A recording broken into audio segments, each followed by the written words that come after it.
associated with corruption, and perhaps where corrupt practices are carried out, they are being transparently and accountably identified, and then actions taken.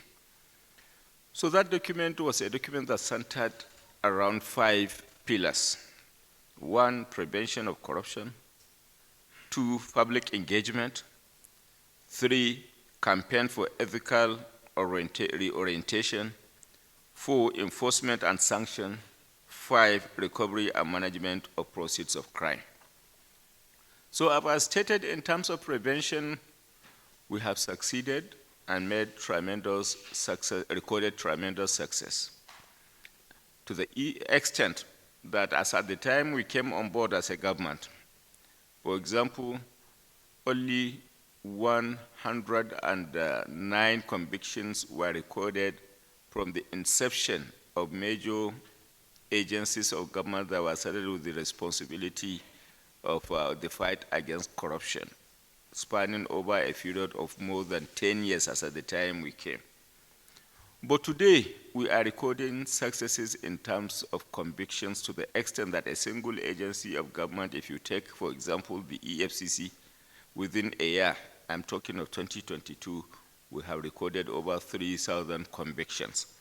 So if you are looking at corruption from the perspectives of conviction, if your yardstick is to determine what successes in terms of convictions have been recorded, the yardstick is that we have succeeded of moving the convictions to the next level from the point of 109 convictions in over 10 years by previous administration to a point of over 3,000 convictions within a year by the government of President Muhammadu Buhari.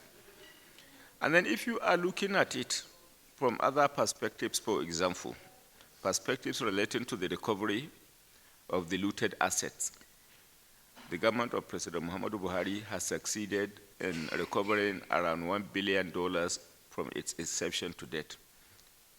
You will recall with precision that in 2017, the sum of over 300 million was indeed recovered with Switzerland, which monies were eventually deployed in the reduction of poverty, in line with the commitment of President Muhammadu Buhari, which in effect gave rise to what we had as N-Power trader money, among other multiple programs that were put in place by the government of President Muhammadu Buhari. So with that in mind as a background, the National Anti-Corruption Strategy put in place is lapsing in 2022.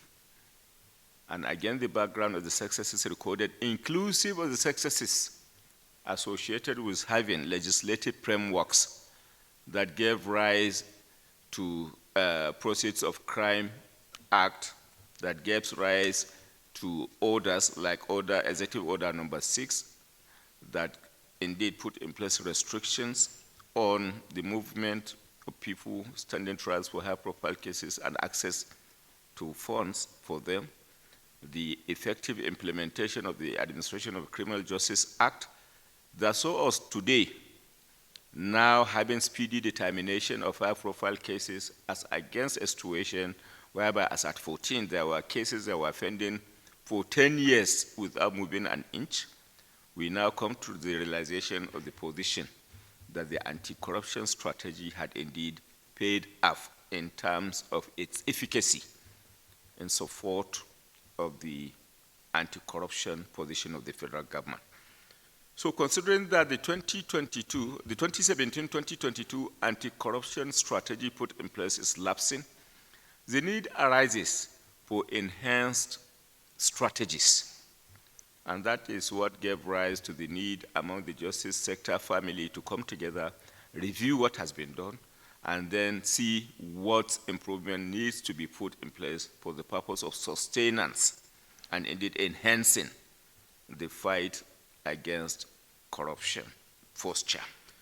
So today, the Office of the Attorney General of the Federation presented a council memo seeking approval of the council for the validation, adoption, and the extension of the National Anti-Corruption Strategy document from 20 2022 to 2026. I am happy to report that the memo was taken, deliberated upon, and eventually approved by the Council, the implication of which is that we now have in place a new anti-corruption strategy policy document, which is a product of collaboration, consensus among the justice sector and law enforcement agencies. Thank you very much.